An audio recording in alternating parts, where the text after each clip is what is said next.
So what do people say when they talked about senses? The first was a real focus on artificial noise in cities. Remember in the 1950s and 60s, we're right after World War II. We've got the boom of the automobile, and that really shows up a lot with people saying things like, we need areas of peace and solitude away from noisy, mechanized, humdrum existence of industrial conurbations.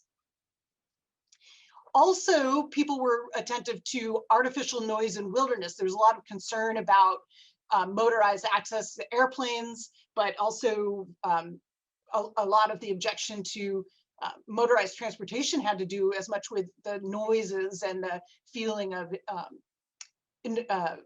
urbanization as anything.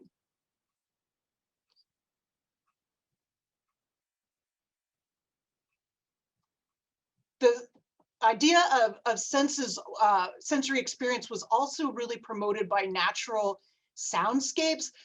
There's a lot of kind of poetic writings around the types of sounds and things that people would hear. So for example, the impact is greatest when people are absorbing in peaceful solitude the voices of wind rustling the needles or leaves, or whipping it during a storm, or listening to the symphonies composed by rivers and creeks, the added possibility of a note from a bugling elk. I mean, this really harkens back to what you think of it from John Muir's kinds of writings. So those natural sounds and natural soundscapes were very important to solitude. Solitude's also enriched by being in these large and remote areas. This quote, "The wilderness by its nature demands solitude. It requires as much remoteness from man and his works as possible. Only in comparatively large areas can a wilderness continue to maintain its wilderness character." Solitude is degraded by crowding. People mentioned how crowded wildernesses quickly lose their qualities of peace and solitude. And this is related to that remoteness, because remote areas are, where there aren't a lot of people. Also development, this one came up a lot, that scenery and solitude are intrinsically separate. The motorist is entitled to their full share of scenery, but motorways and solitude together create a contradiction, being away from motors, from roads, from any development. And finally, solitude is enriched directly by these natural environments that people would talk about how they could find solitude and peace of mind in the precious dwindling storehouse of unspoiled, untouched nature. Lots of this language about primeval and untouched natural environments. So senses, large and remote. These are the main themes that came up in the documents that Jesse looked at. So much more than just the social environment. There's multifaceted, and we'll come back at the end to talk a little bit about what that might mean for monitoring. But let's switch gears and say, okay, this is what the architects, the people who went to testify, how they felt about solitude. But what about visitors? What do they tell us about experience of solitude and how it connects to wilderness? And I'm just going to provide a few highlights from a variety of studies that we've done. I can provide citations for them if that's of interest to people. And these were studies that we did in a variety of places. One was a study in Shenandoah Wilderness in Virginia, where we were focused specifically on hikers' experiences of solitude and what affects solitude. And then some more of the findings are based on research that David Cole and Aaron Seekamp and I did in the Pacific Northwest in a very easy access, like 2-mile hike in lake in Mount Jefferson Wilderness, a moderate access 4-mile hike into a lake in Alpine Lakes Wilderness, and then a fairly strenuous internal destination at Eagle Cap Wilderness, all fairly popular locations. And we studied on high and low use days, and we were looking at day and overnight users. So what did we find? Well, the first thing we were really interested in just what people said a wilderness experience was. Just, are you having a wilderness experience? And if you are, what makes it that? If you're not having a wilderness experience, why not? What makes an ideal kind of wilderness experience?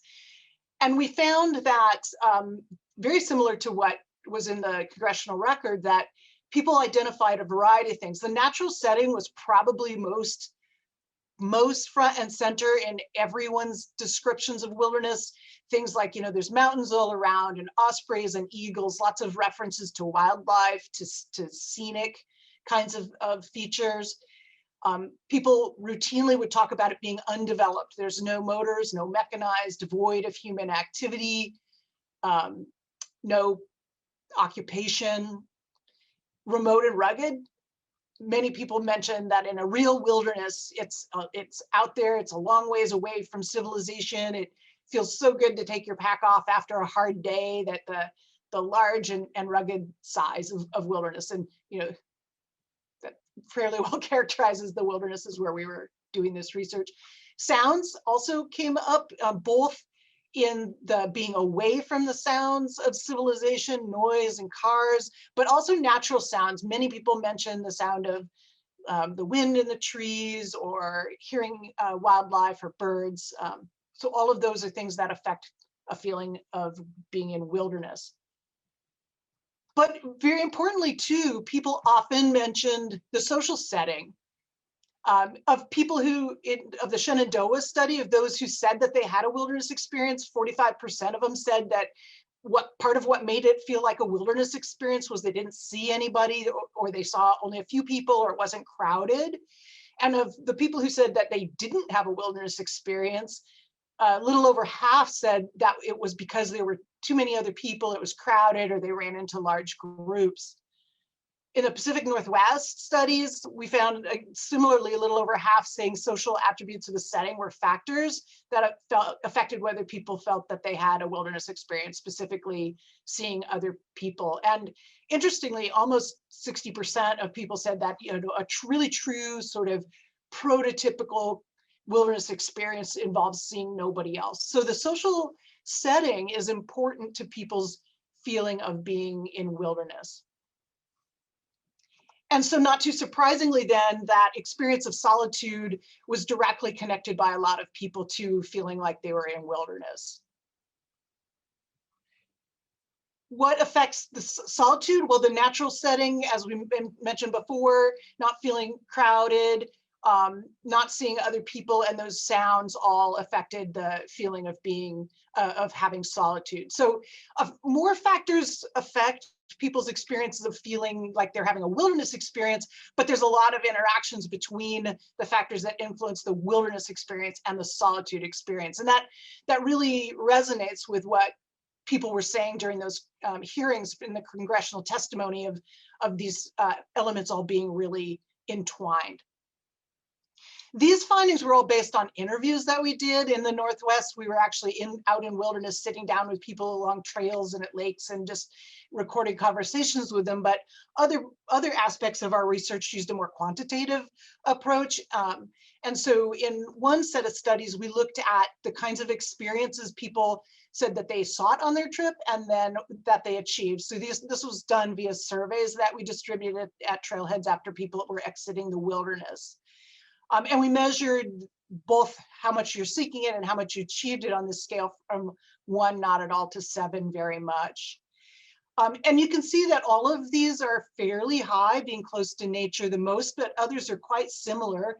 The average for seeking solitude was quite high. And in general, people had the kinds of experiences that they were seeking. And, in retrospect, that's not too surprising. People, often know what the conditions are like, and they choose where they're going to go on a particular trip to have a particular kind of experience. So it's not too surprising that people's experiences fairly well matched up to what they were seeking. In our publications from this research, we also dived into a bit of looking at whether day and overnight visitors differed, or whether people at less popular destinations were different than people at really busy places. And interestingly, we didn't find a lot of differences by any of those kinds of categories. So the results are pretty consistent regardless of length of trip and level of use. So you might say, sort of, why, why is this? You'd think that people at really popular places aren't having as much solitude as people at remote places. And one of the reasons for that, I think, is that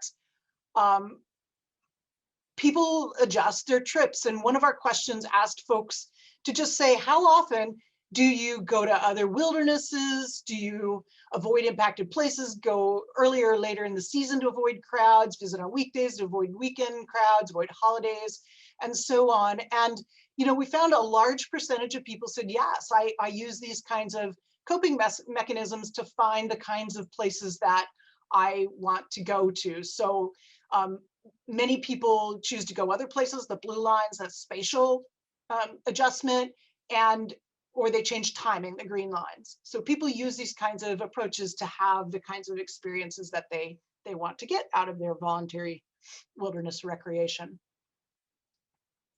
So that's just a snapshot of some of the research.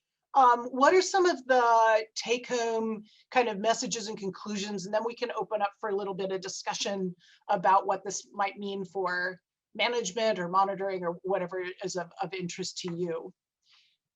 So first, as I've been saying, people prefer to have solitude, and they consider solitude to be an important quality of wilderness. And even in busy places, people say they experience solitude. And I think part of that is our interviews reveal that people they'll be like, yeah, I was busy on the trail in, I expected that, but when I got to the lake, I was able to find a place off by myself, and I had a really great experience of solitude there. So they conceptualize the experience, they can have these profound experiences of solitude, just maybe not through the whole duration of their trip, and they do value them a great deal. People are attentive to the presence of other people and the number of other people that they see. And so when we talk about monitoring social conditions, that is part of the experience for people. It's one of the things that we can most easily measure. And people often avoid those high use times and places, or else they adjust their expectations for the trips on the high use times. So we end up with high levels of satisfaction in spite of having high levels of use and visitation and encounters and so on. And then finally, on the conclusions here, crowding episodes tend to be infrequent and short-lived. I know that there are certain places where that's not the case, where it's pretty crazy busy. But when we were doing work up at Snow Lake and Alpine Lakes, where you'd see 400 people in a day, folks would say, I came from Seattle, and this is nothing like downtown Seattle. I mean, people are amazingly adaptable to accept the kinds of conditions that they encounter, particularly in these gorgeous places. People are more bothered by what they see as negative behavior, so disrespectful or violating leave no trace and so on. That can be, if that happens, it can be really impactful for people. And it's also important to note that people often have positive encounters with other visitors. You get into some remote area and you run across somebody and they share their Dijon mustard with you or whatever, and that can be positive. It might detract from a feeling of solitude, but it's not necessarily a negative kind of thing. So what are some implications of all of this research? Well, first, as we're going to talk about in the next session, a lot of our management and monitoring focuses on social encounters. And I do think that this is probably one of the better proxy measures that we can use. It's something that we can fairly objectively and reliably document. Although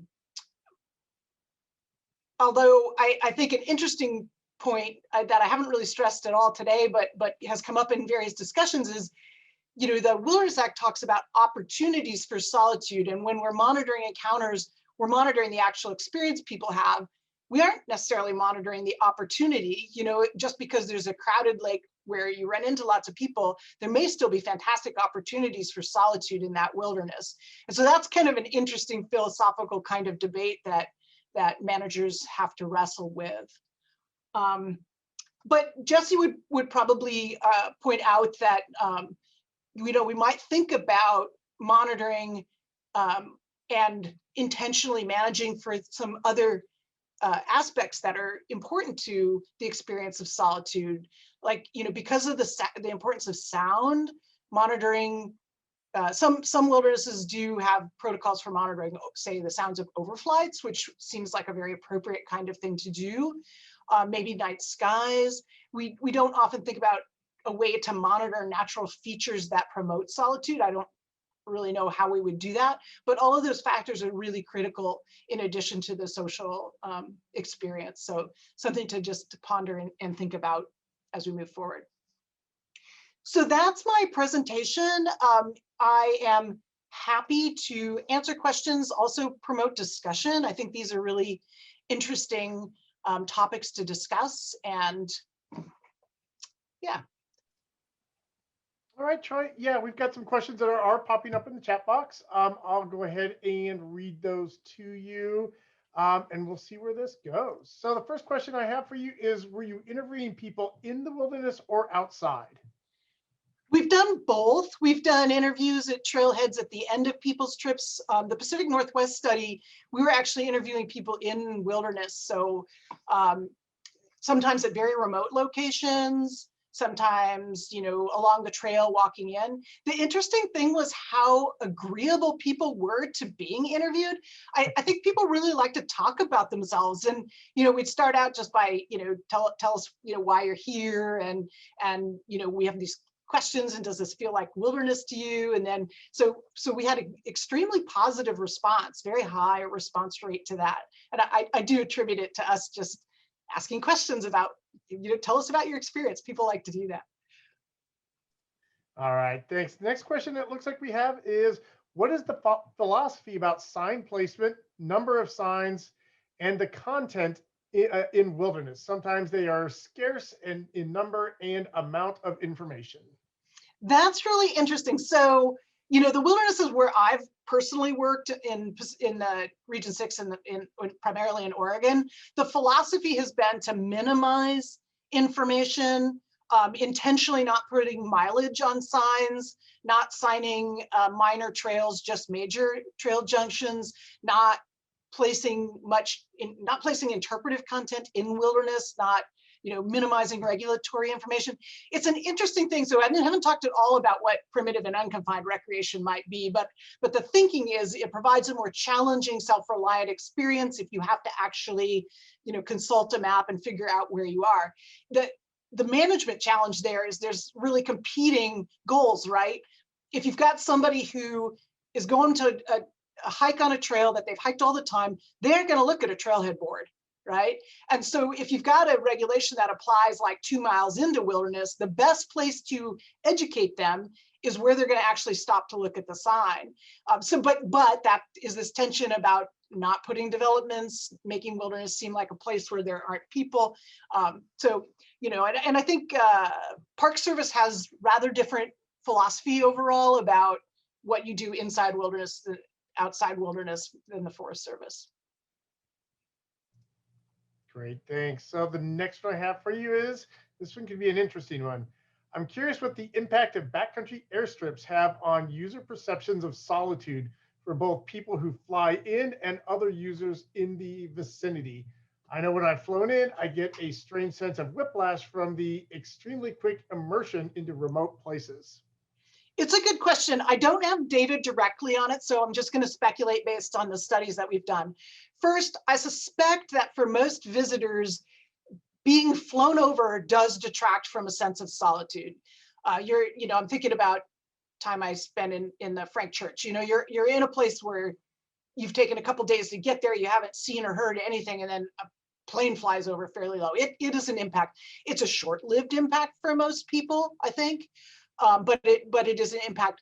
And then the flip side, the second part of that, when you fly in, yeah, many people did talk in the interviews about, like, it takes time to develop that real sense of remoteness. When with some people, particularly on shorter trips, if they would say, we'd ask, well, was this a wilderness experience for you?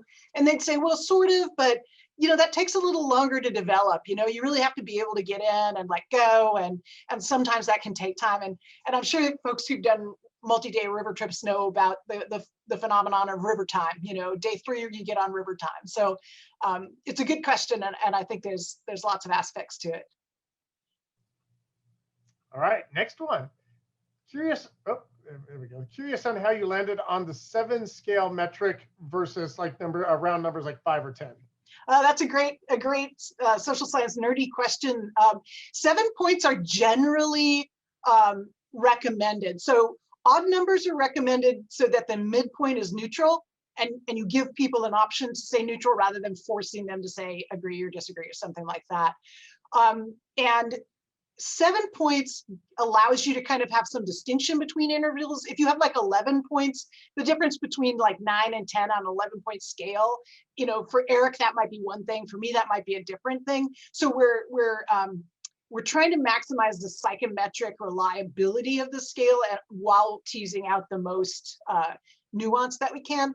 So 7 points tends to be recommended.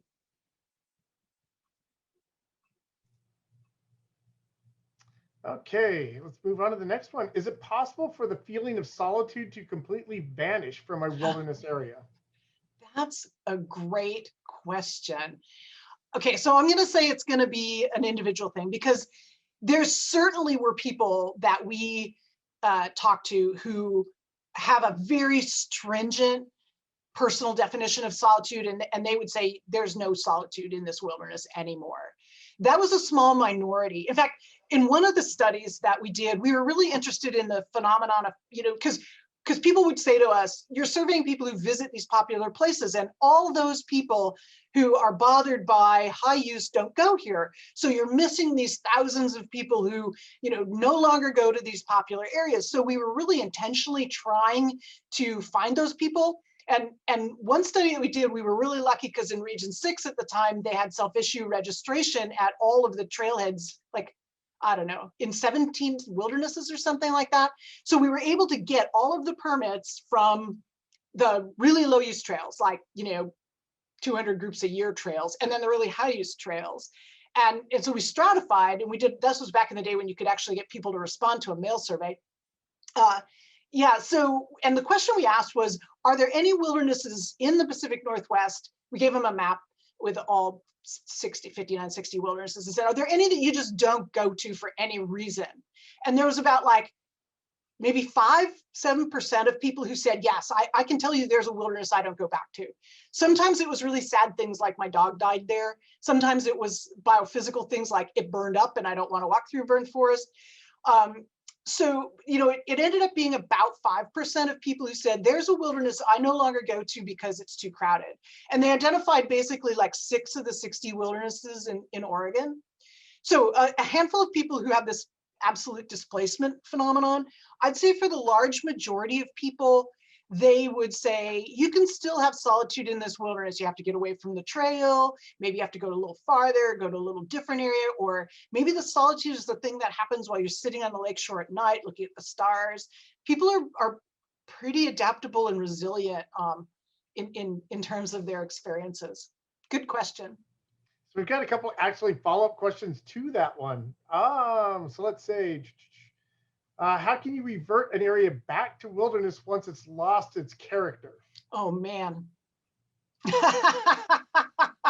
Well, this is a good question for folks on the Willamette and Deschutes National Forest who are implementing a new limited entry system for both day and overnight use this year, precisely because they were seeing 500% increases in use in popular areas, and just ultimately reached the point of saying, everything from safety and parking to proliferation of recreation sites to overcrowding in camping and interior destinations. So it's pretty dang difficult, and you have so little control as a manager over what gets posted on social media. And to me, one of the biggest impacts on wilderness character in the last 15 years, maybe 10 years, is personal GPS. I mean, back in the day when you used to actually have map and compass, really restricted what people would do, where they would go. And now, anyone can go out there and wander all over and look at, Google Earth imaging and personal GPS. So it's difficult. Maybe worth a whole session of its own to talk about that. Yeah, and before I move on to the next couple of questions, I just want to let people know I did post the session survey in the chat box before it gets hidden by other questions that are coming in. Please make sure to fill out the survey at your convenience. So the next question that we have, Troy, is there a sort of lingering trauma brought on by experiencing a lack of solitude which prevents wilderness from regaining its feeling of solitude? Hmm. I could imagine this happening for people who are like really highly attached to a particular location, who've been going there for a long time. I don't know that I would characterize it as trauma, because I do think that the overall like effect, the overall wilderness experience is impacted by so many things, the biophysical component, the personal challenge, that the solitude is a piece of it, but not the whole thing. I actually think that the kind of trauma may be greater in where favorite places burn over. Like I've experienced that myself in some of my favorite areas, and they no longer look anything like they used to, and that takes some getting used to. But I could imagine that for people who've got a strong attachment to a place that they really they really feel affected by seeing a place become really popular and no longer being able to have the kind of experience they once had or desire to have. So this is an interesting question because I know Leopold out at Leopold Wilderness Research Institute has had some discussions on this one. So have you surveyed visitors how they feel about sacrificing unconfined recreation for opportunities for solitude, such as use permits? And I know This you is an probably have something awesome related to question. that. I even had a slide. I had a saved slide at the end of my presentation, and I deleted it. I should have kept it because I had exactly this question up there. Yes, in fact, a lot of our research has been about those trade-offs. And one of the common questions that we were asking people, I'll see if I can conjure it up from memory since I don't have it on my slide. We asked people to choose which of 4 options they preferred. One was manage for solitude everywhere, even if that means restricting use and you might not be able to go when you want to go. One was don't manage for solitude anywhere. It's more important for people to be able to go where they want, when they want, than it is to provide solitude. And then the middle options were in between. One was manage for solitude in a few areas by limiting use. It may be difficult for you to get access to those. Other areas wouldn't have limits. And then the flip side, manage for solitude in most areas, but allow some areas to be unrestricted. I'm going to say it was probably less than, I'm going to say, it was around maybe 15% who say solitude everywhere. That's important. Probably 25%, maybe 25% who say don't manage for solitude anywhere. And then everybody else came down kind of in the middle with a little bit more preference for managing for solitude at a few key areas. So that's the rub here, is that people really value solitude. They know that encountering others affects it, but especially for day use, they'd rather be able to get access to the wilderness than, and when you think about it, like what is the marginal benefit to solitude? So you put a use limit on, so instead of seeing 50 groups in a day, you're going to see 20 groups in a day. Is that improvement in solitude worth having to go on recreation.gov at 12:01 a.m. on January whatever and try to get your permit for a date in July when you don't even know when the snow is going to be out? So yeah, it's a good question, and I think we kind of know where the public comes down on, most of the public, not all of them, but most of them. Here's another one. And I remember when I was working in the Bridger Wilderness, even in the 90s, we had these discussions. So is there ever a philosophy to choose not to pave roads to trailheads to ensure solitude to a trail or wilderness area? It's a question, yeah, that lots of wilderness managers have debated. I've participated in those discussions as well. The answer, I think, is yes. I mean, I think I think what most often happens is we let trail conditions decline. I've seen cases where trailheads get redesigned to basically restrict capacity and restrict the ability to park outside of designated parking. I mean, you all know this, that's a big issue. If your parking lot isn't big enough, people will find a place to park. So you really have to address this site. But I think most often folks will come down to saying, putting a road gate up 4 miles back from the trailhead just doesn't feel like an optimal situation. Now, I guess I'd say, like, I'm thinking about one of the road accesses in the Eagle Cap. You could allow the road condition to deteriorate enough that nobody will end up, well, only hardy few who have Hummers will get there. Perfect. So did anybody indicate in your surveys they were first-time wilderness visitors? Yes, we always asked people about their experience in general, and then in the location. Very few would be my recollection. You know, I think especially first time to any wilderness, very few. I don't recall the exact numbers, but not many. Here's another one for you. Would you mind discussing day use quotas and their value in promoting solitude? Whew. Well, I've often said, you know, I've often reflected that most of the use limitation systems in this country in wilderness affect overnight visitors, and visitors are more accepting of overnight quotas. But most of the use in most of the places is day use. The Cascades Crest wildernesses, I think 80-ish% day use. So if you really are deciding that you're going to manage to increase opportunities for solitude, it's kind of hard to say that you're going to do that by only managing overnight use. But most wilderness managers recognize the massive public response that will come if you propose use limits on day use. The Willamette imposed their first use limit systems in 1995 on 2 locations where they limited both day and overnight use. That followed a year-long public process, a lot of engagement, a lot of good data on impacts, a lot of good data on use trends, and it was imposed in 2 locations, and actually very successfully, I think.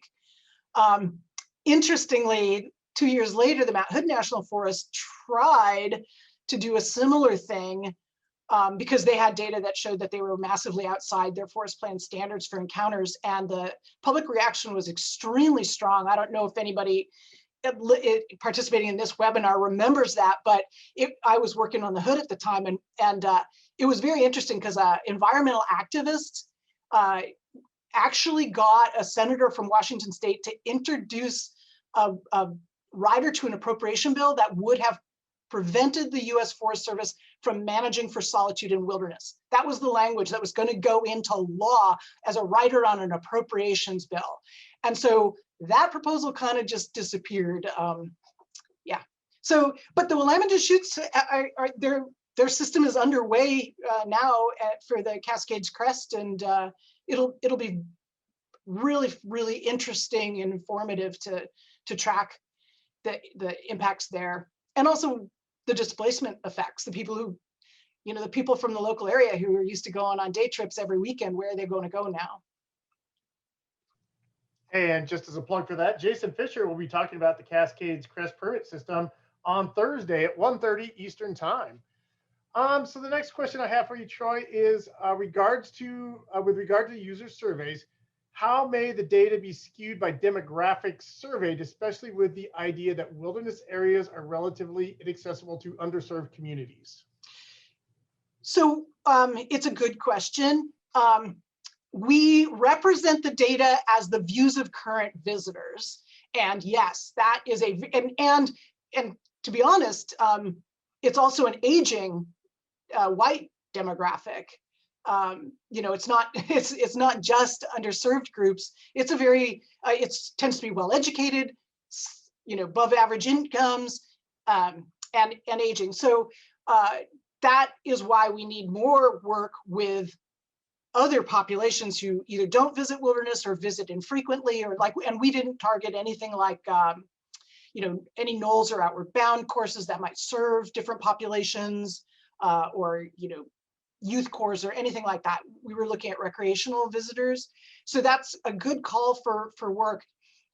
Historically, the National Survey on Recreation and the Environment, which was a national survey done regularly of a representative sample of Americans, had questions on wilderness, and that was pretty much the only source of information about views of different demographic groups in the country. Sadly, the NSRE got halted quite some time ago. So we really don't have any good national data right now. Aldo Leopold, people, if you're listening, good topic. So here's an interesting one. Is the feeling of solitude unique for each wilderness area, or solitude something more general? That is a great philosophical question. I'm going to say both. I think that there are things about like the feeling of escape and release, maybe even a little fear about being, nobody else around. I think some of those are probably fairly universal, but there's going to be things like the particular smells of a site, right? Or just, particular things about a place that are going to feel unique about it. I mean, I'm sure y'all have felt that, right? Like you go into a big old growth forest around a swamp, it feels different than a subalpine meadow, like, behind me.